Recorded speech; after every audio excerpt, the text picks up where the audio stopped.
जब अपनी बेटी को देखा था आखिरी बार हाँ। अंतिम संस्कार के पहले, हाँ। तो क्या बीत रही थी आप पर? 60 साल 62 साल मेरा उम्र है। इतना साल से हम जो कुछ किया है हम लोग सब उस दिन में पानी में बहा दिया। इसका ज्यादा कुछ नहीं बोल सकते। इसका बारे में आप लोग मत पूछिए। आपका पास मेरा रिक्वेस्ट है, मेरा दिल तोड़ गया। कोलकाता में ट्रेनी डॉक्टर के साथ जिस तरह से दरिंदगी की हदें पार कर दी गई, उससे पूरा देश गुस्से में है। लेकिन डॉक्टर बेटी को इंसाफ कैसे और कब मिलेगा? अब ये सवाल इसलिए भी जरूरी है क्योंकि इस भयानक रेप और हत्याकांड पर अब जांच कम और सियासत ज्यादा हो रही है। और इसका जीता जागता सबूत ये है कि 14 अगस्त की रात कोलकाता के आरजी कर हॉस्पिटल के सामने अचानक से उपद्रवियों की भारी भीड़ जमा हो गई और फिर देखते ही देखते उस भीड़ ने शांतिपूर्ण तरीके से प्रोटेस्ट कर रहे डॉक्टरों पर भी अटैक कर दिया। साथ ही हॉस्पिटल के अंदर घुसकर भी उन्होंने खूब तांडव मचाया। ऐसे में ये जानना और इस बात का पता लगाना बहुत जरूरी है कि आखिर इस भीड़ को किसने भेजा था और हॉस्पिटल में इस तरह से तोड़-फोड़ करने के पीछे उनका मकसद क्या था। यानी ये केस दिन ब दिन और भी उलझता ही जा रहा है। लेकिन सवाल अब भी यही है कि आखिर वो कौन व्यक्ति है या फिर वो कौन ऐसा बड़ा पैसे वाला आदमी है जो इस केस को दबा देना चाहता है और जिसकी वजह से आधी रात को हजारों की तादाद में उपद्रवी इकट्ठा होकर हॉस्पिटल पहुंच जाते हैं और वहां पर वो लोग तोड़-फोड़ करना शुरू कर देते हैं। हालांकि पिछली वीडियो में हमने आपको बताया था कि किस तरह से इस वारदात में और भी कई लोगों का हाथ हो सकता है, चाहे वो लोग बाहर के हों या फिर वो लोग हॉस्पिटल स्टाफ के ही रहे हों। लेकिन जब ये केस सीबीआई को सौंप दिया गया था तो उसके बाद ही आधी रात को उपद्रवी वहां पहुंचे थे और उन्होंने हॉस्पिटल में घुसकर तोड़-फोड़ करनी शुरू कर दी। और इसका मतलब ये है कि अगर इस तरह से अचानक कुछ लोग आते हैं, भीड़ इकट्ठा होती है, फिर वो हॉस्पिटल में घुस जाते हैं और साथ ही साथ जहां पर यह घटना घटी थी यानी जो क्राइम सीन है उस जगह पर भी तोड़-फोड़ करने की कोशिश करते हैं। और ये सारी चीजें कहीं ना कहीं पुलिस प्रशासन पर भी सवाल खड़ा करती हैं। पुलिस उस समय क्या कर रही थी? हॉस्पिटल का प्रशासन उस समय क्या कर रहा था? उन लोगों ने उन्हें रोका क्यों नहीं? या फिर इसमें किसी रसूखदार का लिंक है? यानी इस पूरे मैटर में कोई तो चाह रहा है कि सारे सबूतों को मिटा दिया जाए, क्योंकि जो इस कॉलेज के प्रिंसिपल सतीश घोष हैं, उनके बारे में भी कई तरह की बातें सामने आ रही हैं। और जब उनसे इस घटना के बारे में बात करने की कोशिश की गई तो प्रिंसिपल सतीश घोष ने इस दुखद मामले पर कोई भी रिएक्शन नहीं दिया, कोई भी जवाब नहीं दिया और प्रिंसिपल सतीश घोष किसी भी सवाल का जवाब दिए बिना ही अपनी गाड़ी में बैठकर वहां से निकल गए। लेकिन जब उसी आरजी मेडिकल कॉलेज के पूर्व डिप्टी सुपरिटेंडेंट रह चुके अख्तर अली से इस बारे में पूछा गया तो उन्होंने प्रिंसिपल सतीश घोष के बारे में कई खुलासे किए हैं। उन्होंने साफ तौर पर कहा है कि इस समय जो मौजूदा प्रिंसिपल है वो पॉलिटिकल रसूख रखते हैं, यानी उनका पॉलिटिकल पार्टी से बड़ा गहरा नाता है और इसी वजह से वो बचे हुए हैं। साथ ही उन्होंने प्रिंसिपल पर कई आरोप भी लगाए। उन्होंने क्या आरोप लगाए हैं वो एक बार आप उन्हीं से सुन लीजिए। वो बहुत ही करप्टेड आदमी है। वो आरजीकर मेडिकल कॉलेज में स्टूडेंट लोगों को फेल कराना, टेंडर ऑर्डर देकर के 20% कमीशन लेना और ये हॉस्टल वगैरह अलॉटमेंट में पैसा लेना और स्टाफ सिलेक्शन कमीशन, मतलब आरजीकर में जो भी काम होता था, पोस्टिंग हो, ट्रांसफर हो, हाउस स्टाफशिप हो, सब जगह वो पैसा खाते थे। सिर्फ यही नहीं, गेस्ट हाउस में जूनियर जो स्टूडेंट है उन लोगों को बैठ करके शराब वगैरह पिलाते थे और उन स्टूडेंट लोगों से आंदोलन भी करवाते थे। मतलब एक माफिया राजा बोल सकते हैं। मैंने अपनी पूरे कैरियर में इतना गंदा इंसान नहीं देखा। तो सुना आपने, अख्तर अली बता रहे हैं कि किस तरीके से इस कॉलेज के अंदर पैसे लेकर सीट दी जाती है और डिपार्टमेंट चुने जाते हैं और भी बहुत सारी धांधलेबाजी वहां पैसों के बेसिस पर होती है। लेकिन इससे पहले वीडियो में हमने पुलिस को लेकर जो सवाल उठाए थे कि पुलिस ने किस तरीके से ट्रेनी डॉक्टर की मौत को सामान्य मौत बता दिया था। यानी पहले तो पुलिस ने ठीक से इन्वेस्टिगेशन नहीं की, हालांकि बाद में पुलिस जब एक्टिव हुई और एक अपराधी को पकड़ा भी, लेकिन अभी भी इस केस को लेकर कई तरह के सवाल हैं।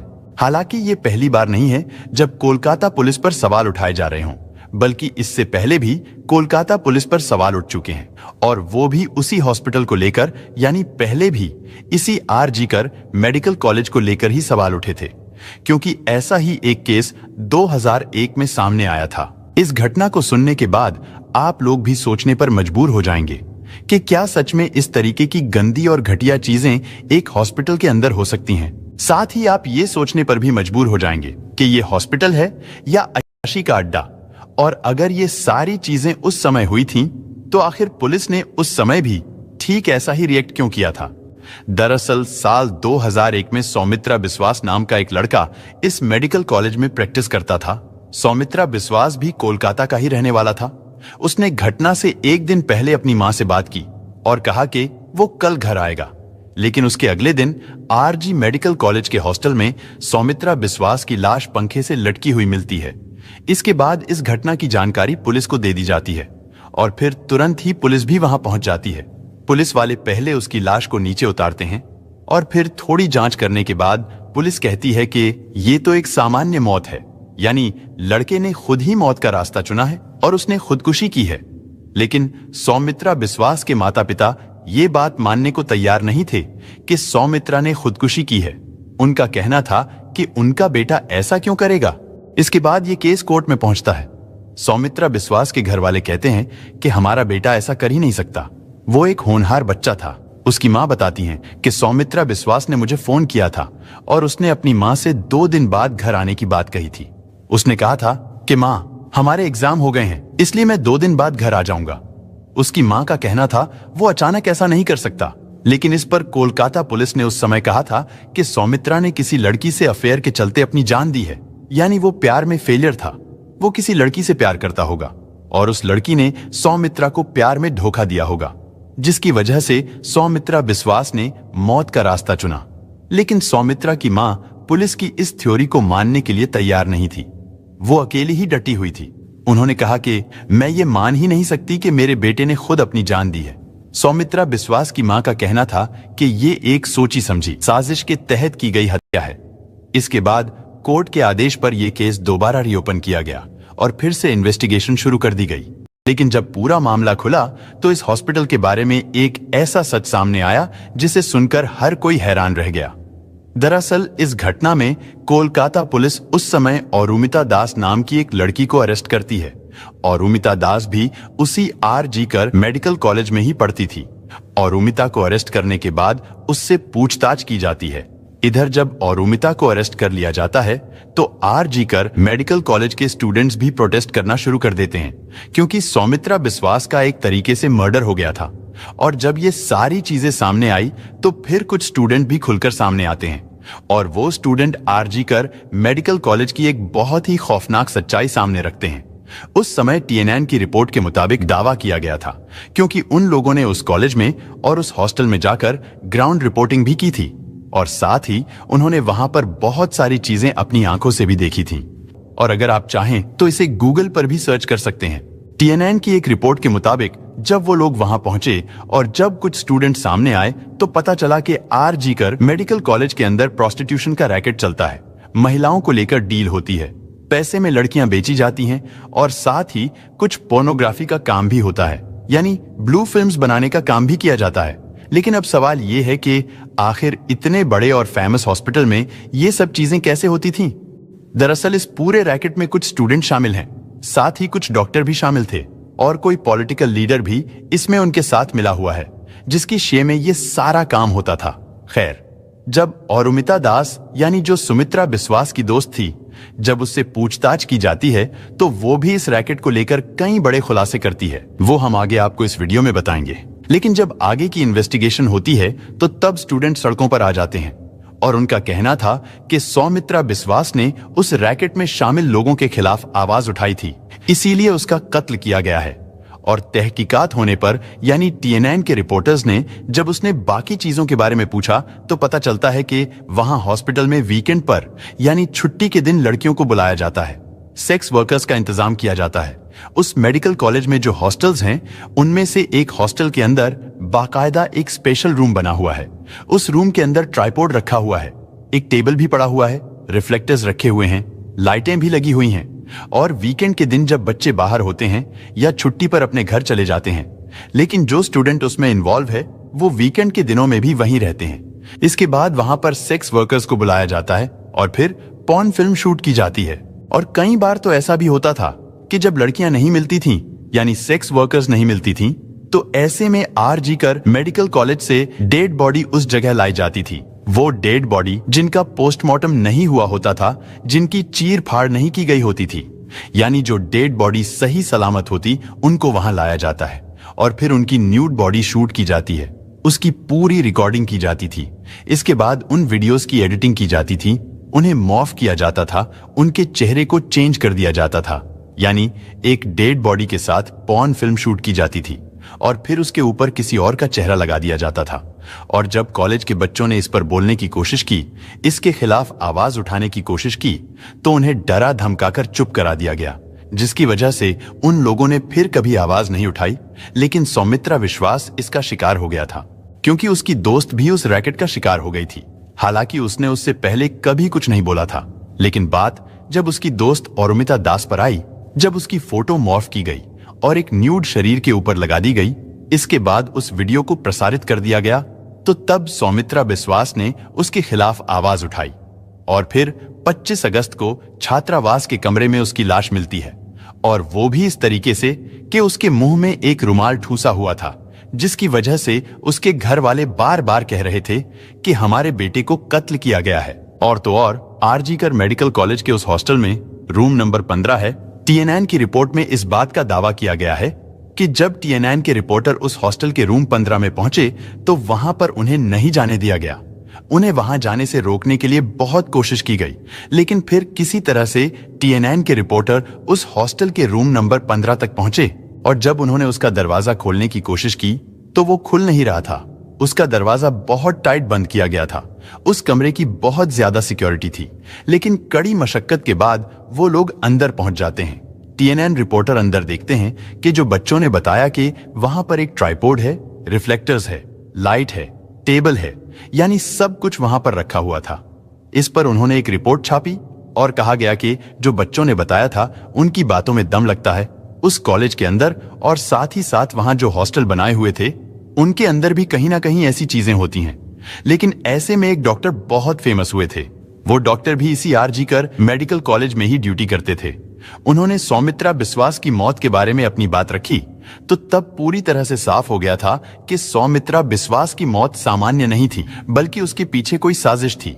और जैसे उस केस में सौमित्रा के मुंह में रुमाल ठूसने की बात कही गई है, ठीक वैसे ही ट्रेनी डॉक्टर, जिनका अभी हाल ही में सेमिनार हॉल में रेप के बाद बड़ी ही बेरहमी से कत्ल कर दिया गया, उसमें भी एक रुमाल की बात सामने आई थी। यानी 2001 में सौमित्रा विश्वास केस में भी रुमाल की एक ऐसी ही कड़ी थी जो आज तक अनसुलझी है। आप सोचिए ये कितना रहस्यमयी या मिस्टीरियस हॉस्पिटल है।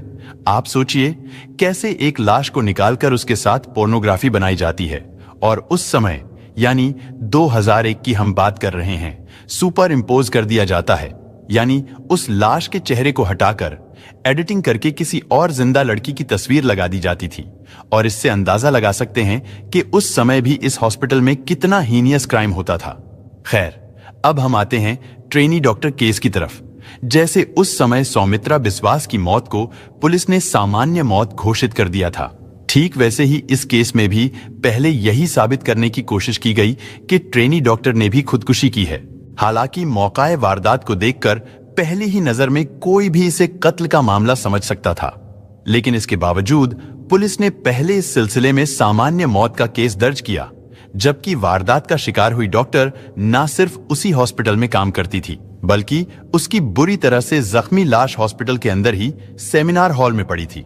ऐसे में कत्ल के बजाय खुदकुशी का केस दर्ज करने के पीछे आखिर क्या वजह है? और तो और कोलकाता हाई कोर्ट ने भी इस पर सवाल खड़े किए हैं।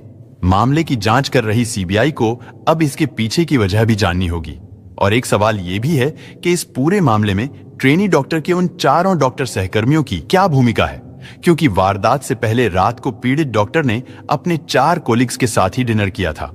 इसके बाद उसके बाकी कोलिग्स तो वहां से चले गए, लेकिन ट्रेनी डॉक्टर ने अकेले ही उस सेमिनार रूम में सोने का फैसला किया, और जिसके बाद ये वारदात हुई। लेकिन ऐसे में फिलहाल सीबीआई भी ये जानना चाहती है कि उस ट्रेनी डॉक्टर को आखिरी बार जिंदा देखने वाले उसके दोस्तों से उसकी क्या बात हुई थी और कैसी बातें हुई थी। क्या कत्ल से पहले या फिर कभी भी उसने अपनी सुरक्षा को लेकर कोई चिंता जाहिर की थी? इसलिए सीबीआई उसके दोस्तों से भी पूछताछ कर रही है।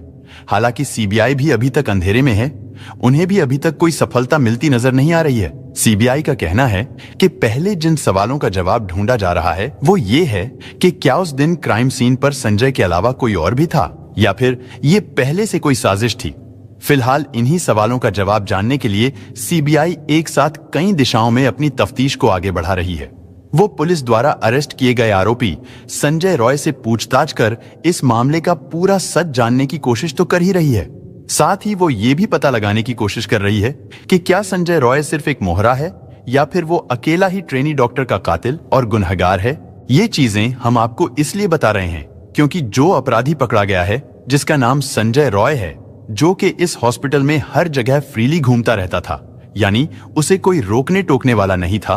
जो चीजें 2001 में इस हॉस्पिटल में होती थीं, अब 2024 में संजय के फोन में भी उस तरह का हार्ड हिटिंग पोर्नोग्राफी मटेरियल मिला है, यानी ऐसी ब्लू फिल्म्स जिसमें किसी को यातनाएं देकर आपको संतुष्टि मिलती हो। इस तरह की पोर्नोग्राफी मटेरियल संजय के फोन में मिले थे। वो भी एक नहीं कई वीडियो मिले थे, यानी आप उसकी मानसिक प्रवृत्ति के बारे में सोच सकते हैं कि जब वो इस तरीके का क्रूर कृत्य कर रहा था तो उसके दिमाग में किस तरह का घिनौनापन चल रहा होगा।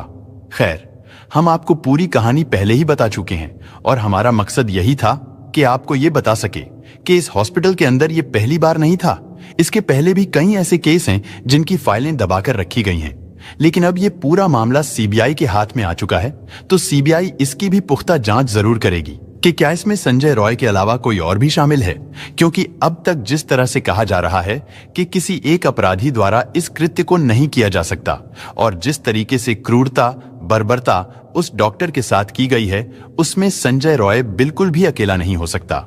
इसके अलावा सीबीआई की टीम आरजी कर मेडिकल कॉलेज के प्रिंसिपल रहे डॉक्टर संदीप घोष से भी पूछताछ करने की कोशिश कर रही है ताकि इस मामले से जुड़े सवालों के जवाब ढूंढे जा सके, क्योंकि कॉलेज के प्रिंसिपल डॉक्टर संदीप घोष की कार्यशैली पर भी इल्जाम है, जिसके चलते इस घटना के बाद तुरंत उन्हें आरजी कर मेडिकल कॉलेज से हटा दिया गया है। लेकिन जब संदीप घोष को सीबीआई की तरफ से जांच के लिए कहा गया तो उन्होंने हाई कोर्ट में अर्जी लगाई कि उनकी जान को खतरा है। इस पर हाई कोर्ट ने कहा कि अगर संदीप घोष को लगता है कि उनकी जान को खतरा है तो उनको प्रोटेक्शन देकर सीबीआई तक पहुंचाया जाएगा, और अगर वो ये भी नहीं कर सकते तो फिर सीबीआई उनके घर जाकर उनसे पूछताछ करेगी। और शायद पहली बार इस पूरे मामले में सीबीआई द्वारा या फिर किसी भी इन्वेस्टिगेटिंग एजेंसी द्वारा प्रिंसिपल संदीप घोष से पहली बार पूछताछ की गई है।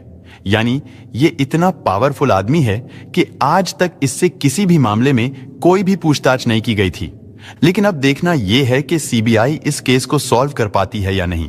क्या सीबीआई उस मासूम बच्ची को इंसाफ दिला पाएगी या फिर ये केस भी सौमित्रा बिस्वास केस की तरह ही फाइलों के नीचे दबकर रह जाएगा और उस बच्ची के गुनाहगार यूं ही आजाद घूमते रहेंगे। खैर दोस्तों, हमारा और आपका काम है आवाज उठाना। हालांकि देश भर में जगह जगह डॉक्टर भी प्रोटेस्ट कर रहे हैं ताकि उस डॉक्टर बेटी को इंसाफ मिल सके। दोस्तों, इस घटना को सुनाने का उद्देश्य किसी का दिल दुखाना नहीं है, किसी को परेशान करना नहीं, बल्कि आपको जागरूक करना है, आपको सचेत करना है। दोस्तों, इस पूरी घटना के बारे में आपकी क्या राय है, कमेंट बॉक्स में जरूर बताएं। और अगर हमारी मेहनत पसंद आई हो तो इस वीडियो को लाइक करते हुए शेयर भी करें। अगर आपने अब तक चैनल को सब्सक्राइब नहीं किया है तो हमारे चैनल को सब्सक्राइब कर लीजिए। धन्यवाद।